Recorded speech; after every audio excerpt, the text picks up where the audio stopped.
Welcome to jackstalkies.com. இன்னைக்கு நம்ம நாடக விமர்சனம் நிகழ்ச்சியில இயக்குனர் முருகன் இயக்கத்துல வெளிவந்திருக்கிற வாட்ஸ்அப் ஃபேமிலி அப்படிங்கிற நாடகத்தை பத்தி பார்க்க போறோம்.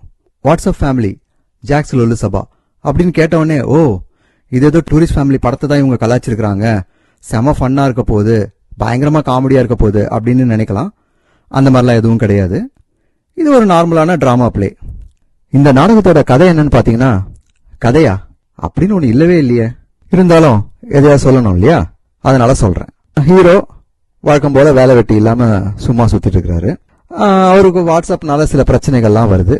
அது என்ன, அதுல இருந்து அவர் வெளியே வந்தாரா இல்லையா அப்படிங்கிறது தான் இந்த நாடகத்தோட கதை. இந்த நாடகம் ஓடிட்டு இருக்கும் போதே ஆடிட்டோரியத்துல கொஞ்சம் பேர் தூங்குறதையும் இன்டர்வலே விடாம கொஞ்சம் பேர் எழுந்து வெளியே போறதையும் நம்மளால பார்க்க முடியுது.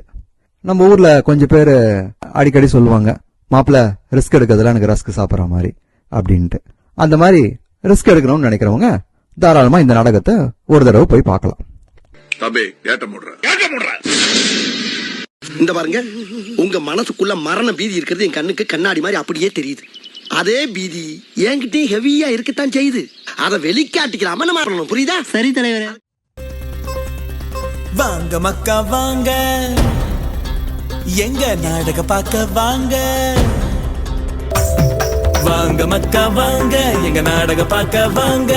வாங்க மக்கா வாங்க, எங்க நாடக பார்க்க வாங்க. வாங்க மக்கா வாங்க, எங்க நாடக பார்க்க வாங்க. வாங்க மக்கா வாங்க, எங்க நாடக பார்க்க வாங்க.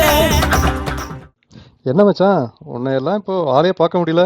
எலெக்ஷன் வேற வருது, என்ன பிரச்சாரத்தை கிளம்பிட்டியா? ஆமாண்டா, அது ஒண்ணுதான் இப்ப குறைச்சல். அடிக்கிற வெயிலுக்கு 24 ஹவர்ஸும் நான் வீட்டுக்குள்ள தான்டா இருக்கேன். நமக்கு உடம்புல வேர்வை வந்தாலே ஆகாதுடா. ஒரே குஷ்டமப்பா. குஷ்டமா? இது கஷ்டமப்பா. அது சரி, உன்னை போய் கேட்டேன் பாரு. ஏதோ ஆர்வ கொடால நீ எலெக்ஷன்ல நிப்ப, உனக்காக பிரச்சாரம் பண்ணி உனக்கு ஜெயிக்க வைக்கலான்னு பார்த்தா இப்படி சொல்றியடா. என்னடா வீட்டுல உனக்கு பாக்கெட் மணி எதுவும் கொடுக்கலையா? உன் செலவை என் கணக்குல எழுத பாக்குறியா? தெரியும்டா உன்னை பத்தி. அரசியல்ல இதெல்லாம் சாதாரணமாப்பா. ஏடா இப்படி சொல்லிட்ட? நீ எலெக்ஷன்ல நின்னா வாட்ஸ்அப் வள்ளலே, மூஞ்சி புத்தக முதல்வனே, இன்ஸ்டாகிராம் இளவரசனே, யூடியூப் உலக நாயகனே அப்படின்னு உனக்கு கட் அவுட் வைப்பம் இல்ல? என்னது உலக நாயகனா? அவரே டார்ச் லைட் ஆஃப் பண்ணி போட்டு தாண்டா உட்கார்ந்துருக்காரு. இதுல நான் வேறயா? எங்கே செல்லும் இந்த பாதை, யாரோ யாரோ அறிவார். என்னடா அவன் அலைப்பாயுதே மாதவன் மாதிரி வருவான்னு பார்த்தா டூட் படத்தில் வர பிரதீப் ரங்கநாதன் மாதிரி வரான். தலை வேற ஆடிக்கிட்டே இல்லை வருது. ஆமாண்டா, ஒரு வாரமா நான் அவனை கவனிச்சுக்கிட்டு தான் இருக்கேன். பெரியறஞ்ச மாதிரியே இருக்கான். ஒருவேளை பிரேக்கப் ஆயிடுச்சோ? பிரேக்கப் ஆனா எதுக்குடா வருத்தப்படணும்? பார்ட்டி வச்சு கொண்டாடணும்டா. அடுத்தவனுக்கு பிரேக்கப் ஆச்சுன்னா உனக்கு ஏன்டா சந்தோஷம்? ஆமா, உனக்கு ஏன் லவ்னாலே பிடிக்க மாட்டேங்குது? இன்னும் எனக்கு ப்ராப்பர் மும்தாஜ் கிடைக்கல ராஜா. திஸ் சாட் வெயிட்டிங் ஃபார் மும்மியா மும்தாஜ்டா. மச்சான், ஒரு சீக்ரெட் சொல்றேன் கேளுக்கோ. லவ் சக்ஸஸ் ஆச்சுன்னா பொண்டாட்டி பிள்ளைங்களை வளர்க்கணும், பேங்க்ல பேலன்ஸை வளர்க்கணும். அதுவே ஃபெயிலியர் ஆயிடுச்சுன்னா தாடி மட்டும் வளர்த்தா போதும். அதுவும் உன் இஷ்டம் தான். ஜப்பான்காரன் என்னென்னமோ கண்டுபிடிக்கிறா, நான் எதை கண்டுபிடிச்சிட்டு வந்துக்குது? இப்போதான்டா தெரியுது நீ ஏன் இன்னும் முரட்ட சிங்கிளாவே சுத்திக்கிட்டு இருக்கேன்னு. சரி சரி, முதல்ல அவனை கவனிப்போம். டேடே மச்சான், இங்க இருக்கோம்டா. ஏடா கண்ணு மண்ணு தெரியாம போற? வாடா இங்க.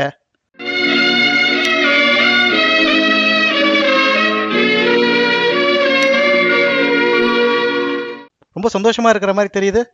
டேய், ஏற்கனவே நொந்து போயிருக்கேன்டா. தயவு செய்து அதில் குச்சியை விட்டு கிளறாத. என் மூஞ்சியை பார்த்தா சந்தோஷமா இருக்கிற மாதிரியா தெரியுது. சரிடா, அதுக்கு எதுக்கு நோ பால்ல அவுட் ஆன மாதிரியே மூஞ்ச வச்சிருக்க? எப்பவுமே சிரிச்ச மாதிரியே இருக்கணும்டா. இப்ப இருக்கு முகர நல்லா இருக்குது. சரி, உன் பிரச்சனை என்னன்னு முதல்ல எங்க கிட்ட சொல்லு. சொன்னா பிரச்சனையை தீர்த்து வச்சிருவீங்களா? உங்க முகர கட்டைங்கெல்லாம் பார்த்தாலே தெரியுது. சின்ன சின்ன பிரச்சனையெல்லாம் ஊதி பெருசாக்குற ஆளுங்க தானே நீங்க. டேய், முதல்ல உன் பிரச்சனை என்னன்னு சொல்லு, அதை என்ன பண்ணலான்னு நம்ம பார்ப்போம். சொல்றேன். குடும்பத்தில் எல்லார் கையிலையும் செல்ஃபோன் இருக்கேன்னு எல்லாரும் சேர்த்து வச்சு ஒரு வாட்ஸ்அப் குரூப் கிரியேட் பண்ணலாம்னு கிரியேட் பண்ணேன். கடைசியில் அந்த வாட்ஸ்அப் குரூப்பே எனக்கு ஒரு டார்ச்சர் குரூப்பாக மாறிடுச்சுடா. நீ மெசேஜ் ஃபார்வர்ட் பண்ணுறதுல மண்ணுனாச்சே, ஏட கூடமா ஏடாவது அனுப்பிச்சு தொலைச்சிட்டியா? அப்படி இருந்தால் கூட டெலிட் பண்ணி தொலைச்சிருக்கலாமே. அப்புறம் ஏன் கவலைப்படுற? டேய், பிரச்சனையை முழுசாக சொல்ல விட்றா. ஏதோ 1-2 மெசேஜ் வந்தால் பரவாயில்ல, மொத்த குடும்பமும் 3 ஷிஃப்ட் போட்டு முழு மூச்சா மெசேஜ் அனுப்புகிறாங்கடா. ஒரு நாளைக்கு மட்டும் 1000 மெசேஜ் வருது. எல்லா வாட்ஸ்அப் குரூப்பும் அப்படிதான்டா. முதல்ல ஆரம்பிக்கும் போது எங்கள் வீட்டில் எல்லா நாளும் கார்த்திகை அப்படிதான் ஆரம்பிப்பாங்க. போக போக குட் மார்னிங் மெசேஜ் போறது கூட ஆள் இருக்காது. நானும் அப்படி நினச்சி தான்டா ஆரம்பித்தேன். முதல்ல ஒரு மெசேஜ் 2 மெசேஜ் வந்தது. நானும் சந்தோஷமாக அதுக்கு ரிப்ளை பண்ணேன். அப்புறம் 100 ஆச்சு. இப்போது 1000ல் வந்து நிற்குது. ரிப்ளை பண்ணலன்னா உடனே ஃபோன் கால் வந்துடுதுடா. கடுப்பேத்துறார் மயிலாட். உண்மையிலே நீ ரொம்ப பாவம்டா. அப்படி யார் உன்னைய டார்ச்சர் பண்றது? முதல்ல எங்கள் அம்மா ஒரு நாளைக்கு 10 குட் மார்னிங் அனுப்புகிறாங்கடா.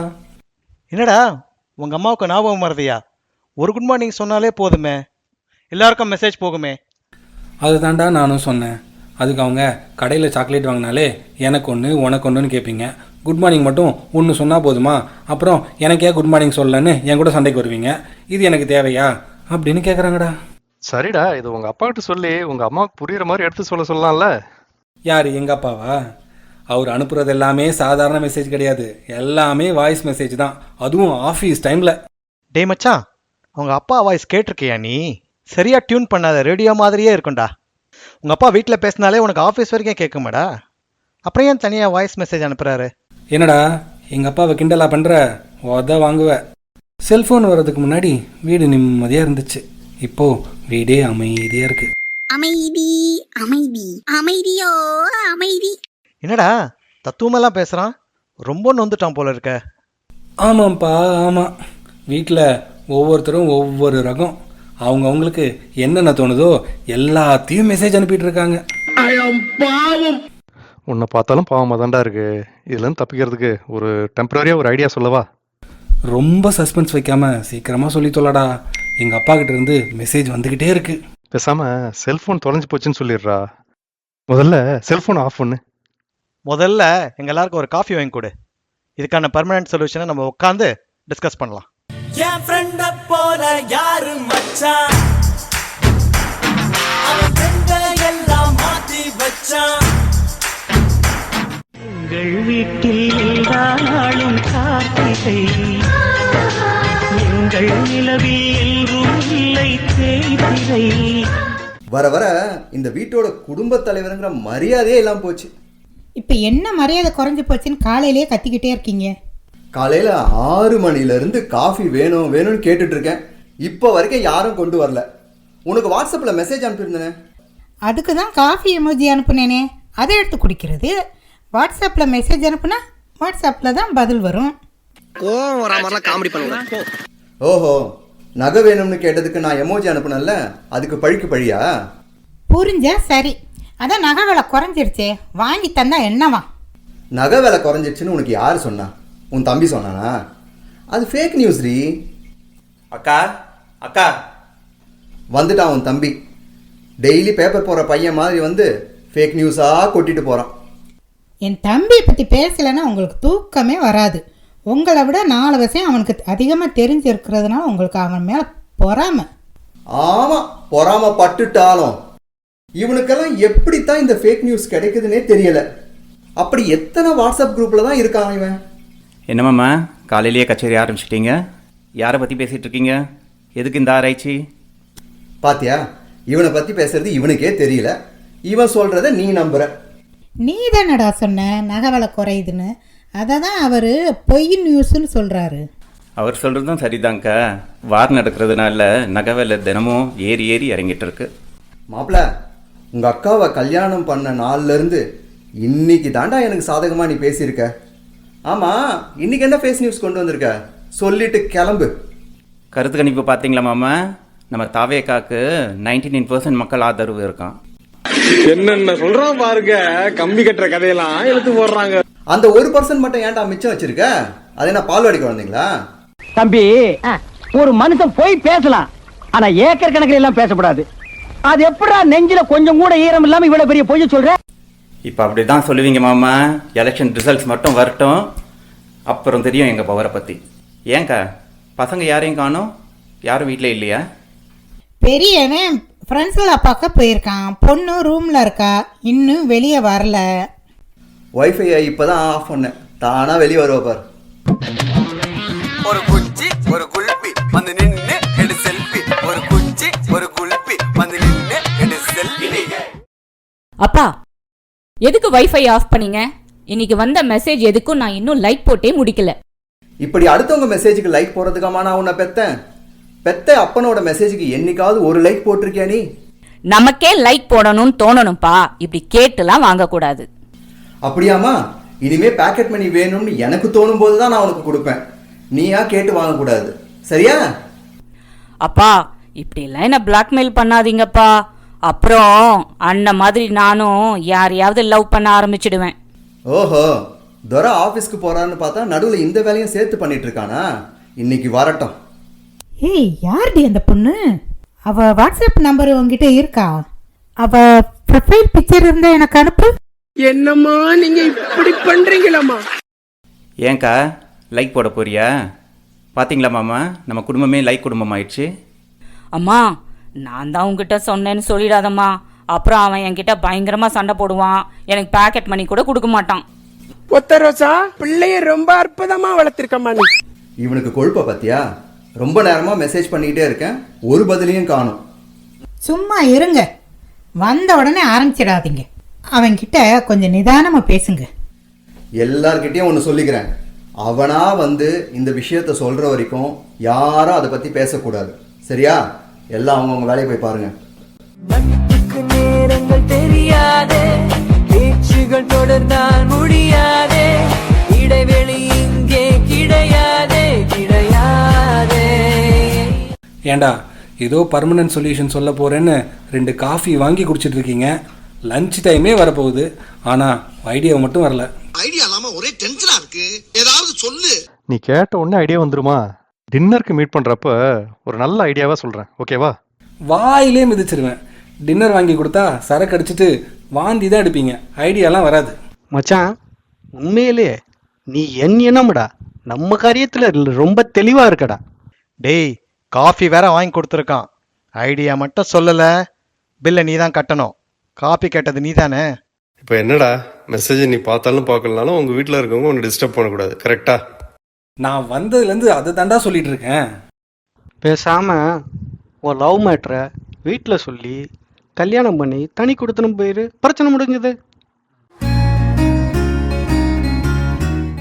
லைட்டா காத்தடிக்கிற மாதிரி இருக்குது, மரமெல்லாம் அப்படிக்கா இப்படிக்கா அசைது, பூவெல்லாம் அதுவாவே உதிர்ந்துடா.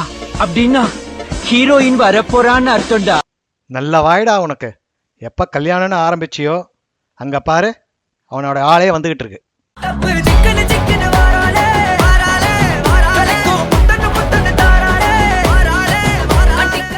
உன்னை எங்கெல்லாம்டா தேடுறது? ஃபோன் பண்ணா ஸ்விட்ச் ஆஃப்னு வருது. ஃப்ரெண்ட்ஸுங்களை மீட் பண்ண தானே வந்த, அதுக்கு எதுக்கு ஃபோனை ஸ்விட்ச் ஆஃப் பண்ணணும்? அது வேற ஒன்றும் இல்லை, ஒரு முக்கியமான விஷயத்தை பற்றி டீப்பாக டிஸ்கஸ் பண்ணிட்டு இருக்கோம். அப்படி என்ன முக்கியமான விஷயம் எனக்கு தெரியாம? நம்ம லவ் மேட்டரை வீட்டில் சொல்லி கல்யாணத்துக்கு சம்மதம் வாங்கலாமான்னு யோசிச்சுக்கிட்டு இருக்கேன். டேய், நிஜமாவா சொல்ற? எனக்கு தெரிஞ்சு நீ எடுத்த உருப்படியான முடிவு இதுதான். நான் சம்மதம் வாங்குறது இருக்கட்டும், உங்கள் வீட்டில் யார் சம்மதம் வாங்குவா? நம்ம லவ் மேட்டர் ஏற்கனவே எங்க அப்பா அம்மாக்கு தெரியும். நீ வேணா எங்க அப்பா அம்மாவை மீட் பண்ணி பேசுறியா? முதல்ல உன்னோட ஃபேமிலி பற்றி முழுசாக சொல்லு, அதுக்கப்புறம் வரலாமா வேணாமான்னு யோசிப்போம். எங்க வீட்ல நான், அம்மா, அப்பா, தாத்தா, பாட்டி, என் 3 அண்ணனுங்க இப்படின்னு 15 பேர் இருக்கோம். பெரிய குடும்பம். சரி, வந்து பேசுகிறேன். ஆமாம், இப்போ நீ ஏன் ஃபோனை நோண்டிட்டு இருக்க? எப்படியும் நீ எங்க ஃபேமிலில ஒருத்தனாக போற. எங்க ஃபேமிலிக்குன்னு ஒரு வாட்ஸ்அப் குரூப் இருக்கு, உன்னை நான் இப்பவே ஆட் பண்றேன் பாரு. மறுபடியும் முதல்ல இருந்தா? சட்ட கிழிஞ்சிருந்தா தச்சு முடிச்சிடலாம், நெஞ்சு கிழிஞ்சிருக்கு எங்க முறையிடலாம், டாலி கடி பாடல். ஹலோ சுபாயா, என்னுடைய பிரதர் மார்க் இருக்காரா? டேய் டேய் நில்லுடா, எங்கடா ஓடுற? எஸ்கேப் ஆயிட்டேன்டா. ஆமா, அவன் ஏன் ஓடுறான்? நீங்களும் ஏன் சிரிச்சிட்டு இருக்கீங்க? உப்பு தின்னவன் தண்ணி குடிக்கணும், தப்பு செஞ்சவன் தண்டனை அடையணும். எனக்கு ஒன்னும் புரியலையே. சால்ட் ஆத்தா ஹே பானி ஆத்தா ஹே, ஃபால்ட் ஆத்தா ஹே தண்டனை ஆத்தா ஹே. ஐயோ சத்தியமா ஒன்னும் புரியல.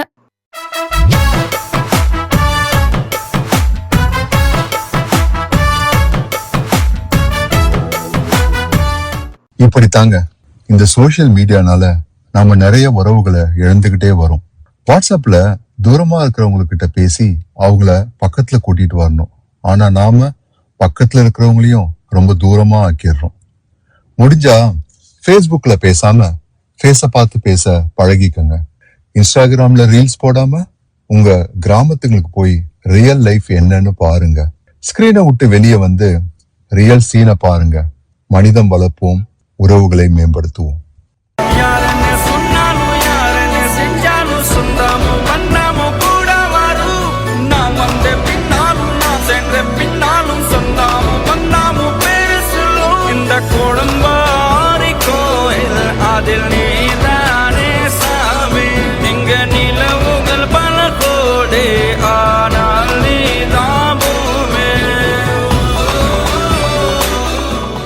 சந்தோஷமாக வீட்டுக்கு செல்லுங்கள்.